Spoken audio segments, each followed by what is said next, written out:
మన ప్రభువును రక్షకుడైన యేసుక్రీస్తు పరిశుద్ధ నామమున ప్రియమైన సంఘం ప్రియమైన బిడ్డలారా మరో కాల సమయం దేవుని వాక్యాన్ని ధ్యాన స్థానముగా ప్రార్థన చేస్తున్నాం. ప్రార్థన కృపగల తండ్రి దయగలమయ శ్రేయని బంగారు పాదాలకు లేకలేని వందనాలు స్థుతులు స్తోత్రములు గతించిన రాత్రంతా నీ రెక్కల చాటును కాచి కాపాడి సంరక్షించండివా.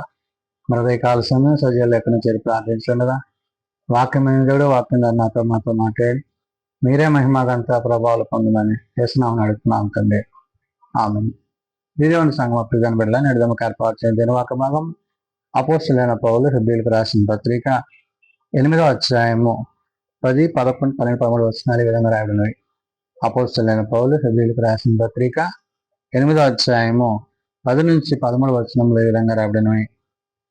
ఆ దినములైన తరువాత ఇశ్రాయేలు ఇంటి వారితో నేను చేయబో నిబంధన ఏదనగా వారి మనస్సులో నా ధర్మ విధులను ఉంచెదను, వారి హృదయం మీద వాటిని వ్రాయుదును, నేను వారికి దేవుడినయ్యుందును, వారు నాకు ప్రజలయ్యుందురు.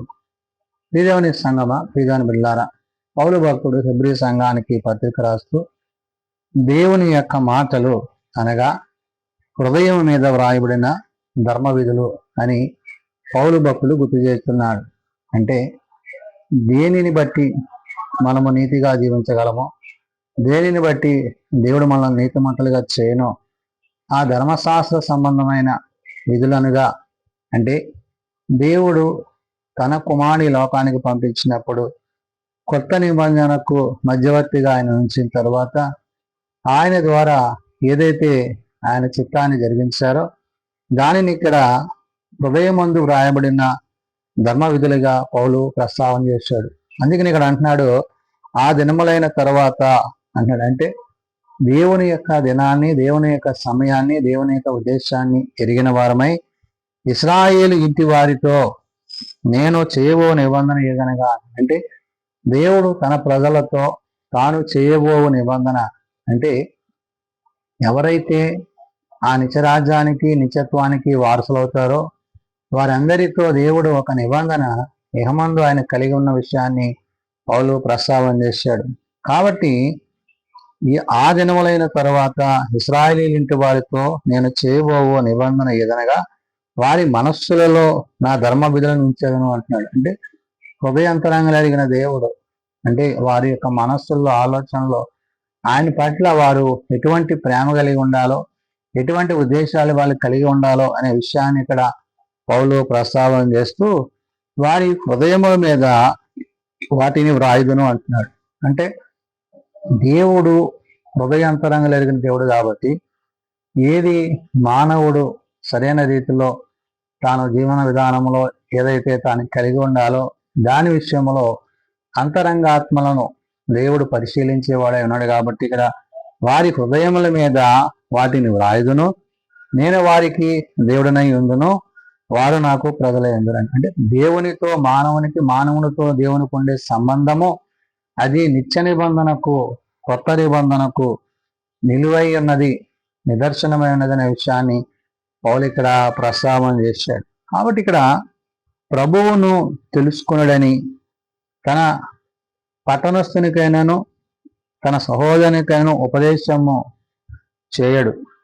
వారిలో చిన్నలు మొదలుకొని పెద్దవారి వరకు అందరూ నన్ను తెలుసుకుందరు. అంటే ప్రభువుని ఎవరైతే తెలుసుకుంటారో, ఎందుకని ఆయన తండ్రి యొక్క చిత్తాన్ని జరిగించి తండ్రి చిత్త ప్రకారము ఆయన లోకానికి పంపబడి పాపమైన మనలను మరణంలోనికి ఆయన తీసుకున్న పోక ఆ మరణము నుండి, ఆ పాపము నుండి మనల్ని ఆయన విడిపించాడు. అంటే క్రీస్తు యొక్క జనన మరణ పునరుత్థానాలను బట్టి నేడు మనము విమోచింపబడిన వారముగా, రక్షింపబడ్డ వారముగా, క్రీస్తు ప్రేమయందు నిలిచిన వారమై ఉన్నాము. కానీ అందుకని ఇక్కడ పౌలు అంటున్నాడు ప్రభువు తెలుసుకొనుడి.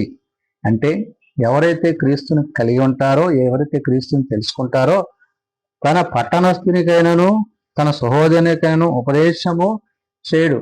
అంటే ఏంటి?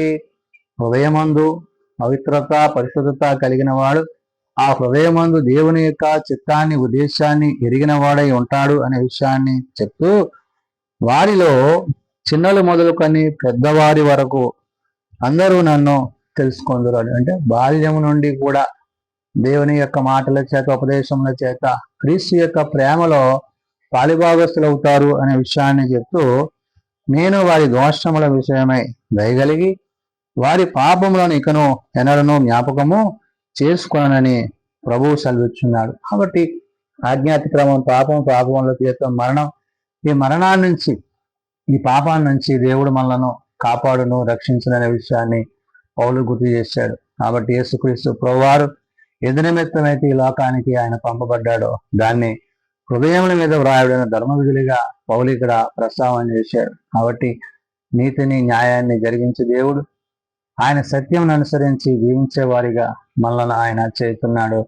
కాబట్టి దినదినము దేవునిలో వాక్యము ద్వారా, ప్రార్థన ద్వారా, విశ్వాసం ద్వారా క్రీస్తు యొక్క ప్రేమలో మనము నిలిచిన వారమైతే ఆ ప్రేమ మనలను క్రీస్తులోనికి స్థిరపరిచేదిగా ఉన్నది. కాబట్టి ప్రభువుని తెలుసుకున్నాడని చెప్తున్నాడు. అంటే ప్రభువుని తెలుసుకోవడం అంటే తండ్రితో సహవాసాన్ని కలిగిన వారముగా, పరిశుద్ధ ఆత్మ యొక్క నడిపింపులో పరమందు జీవించే వారమై ఉంటామనే విషయాన్ని గుర్తు చేశాడు. అందుకనే తన పట్టణమునకైనను తన సహోదరునికి ఉద్దేశం అంటే దేవుడు దేనినైతే ఆయన నిర్మాణకుడై ఉన్నాడో ఆ కలుగు చేసిన సమస్తాన్ని బట్టి, దేవుని బట్టి మనము జీవించేవారమై ఉండాలి అని గుర్తు చేస్తూ, వారిలో చిన్నలు మొదలుకొని పెద్దవారి వరకు అందరూ నన్ను తెలుసుకొందరు అని పౌలు ప్రస్తావన చేసి అంటున్నాడు. నేను వారి దోషముల విషయమై దయగలిగి వారి పాపములను ఇకను ఎన్నడూ జ్ఞాపకము చేసుకొనను అని ప్రభు సెలవిచ్చున్నాడు. కాబట్టి ఎప్పుడైతే నూతన నిబంధనకు మధ్యవర్తిగా క్రీస్తు ప్రభు వారు మన మధ్య ఆయన నివసించి, మనతో ఆయన జీవించి మనకి రక్షణ అనుగ్రహించాడో ఆ రక్షణను బట్టి మనం నేడు క్రీస్తు యొక్క ప్రేమలో, క్రీస్తు యొక్క కృపలో కొనసాగుతున్నాం. అందుని బట్టే పౌలు అంటాడు ఇక్కడ, ప్రభు సెలవిచ్చుతున్నాడు అని. అంటే దేవుని మాటగా, తండ్రి మాటగా ఆయన కుమారుడు కార్యాన్ని జరిగించి మన నిమిత్తము ఆయన చేసిన గొప్ప శిలువ యాగాన్ని బట్టి నేడు మనము విమోచింపబడిన వారముగా ఉండి ఆయన యందు పౌలు అంటాడు, ఆయన క్రొత్త నిబంధన అని చెప్పుట చేత మొదటిది పాతదిగా చేసి ఉన్నాడు.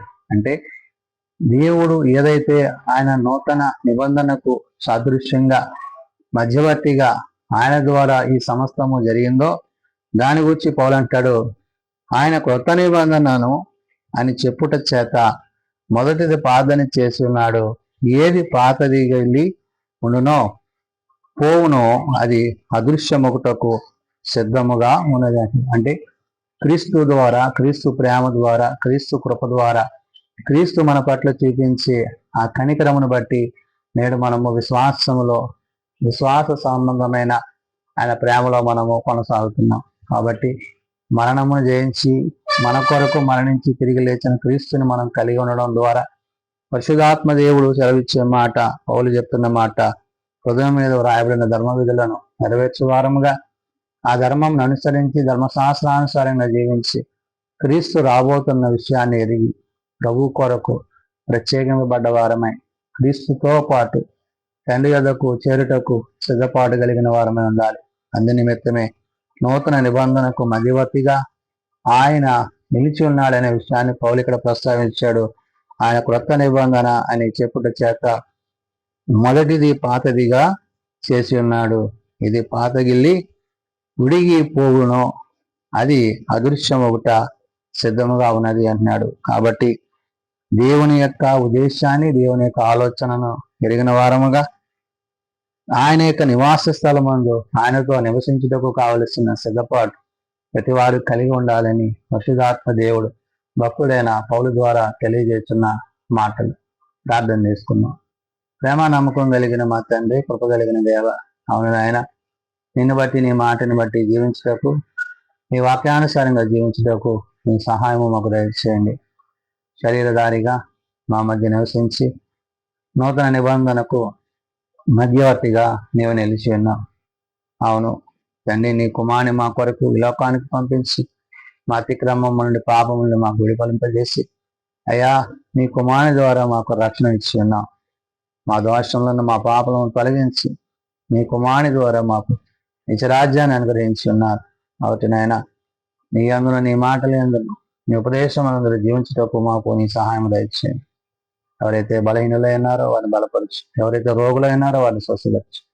సజీవులుగా నిన్ను సేవిస్తూ ప్రార్థిస్తూ నిత్యరాజ్యంలో నీతో సదాకాలము జీవించే ధన్యత మా అందరికీ దయచేయండి. తన బిడ్డలు, యవనులు, పెద్దలు, వృద్ధులు ప్రతి వారిని వారి వారి తరగతుల చొప్పున ఆశీర్వదించి జీవించండి. ఈ జూన్ మాసం అంతా మీరు ఎక్కడి చోట మమ్మల్ని కాచి కాపాడి ఈ చివరి దినాన్ని మరి ఒక్కసారి మీ సన్నిధిలో ఇటు రీతిగా ప్రార్థించండిగా వాక్యం ద్వారా వాక్యంలో మా అందరితో మీరు మాట్లాడి మహిమ పొందమని, మీ రక్షణ కార్యాన్ని మా జీవితాల్లో మేము నెరవేర్చుకోవచ్చు. ఉదయమందున ప్రవర్తన అందును నేను కలిగిన వారు నీతో జీవించడం కట్టుకృప దయచేయమని యేసునామమున అడుగుతున్నాం తండ్రి, ఆమేన్. పరలోకమందున మా తండ్రి, నీ నామం పరిశుద్ధపరచబడుగా, నీ రాజ్యం వచ్చేదాకా నీ చిత్తం పరలోకమందు నెరవేర్చినట్లు భూమి మీద నెరవేరుగా. మానదనాలు మాకు దయచేయండి. మరలా ప్రార్థన చేసిన వారిని మేము క్షమించిన ప్రకారం మా ప్రార్థన క్షమించి శోధనలో తేకాల్సిన తప్పించి రాజ్యము, శక్తి, మహిమ నిరంతరము నీవే తండ్రి, ఆమేన్. మన పరమ తండ్రి దేవుని ప్రేమ, ప్రభువైన యేసుక్రీస్తు కృప, ఆదరణకర్త అయిన పరిశుద్ధాత్మ సహాయం సదా తోడేయండి, సంరక్షించను గాక. ఆమేన్.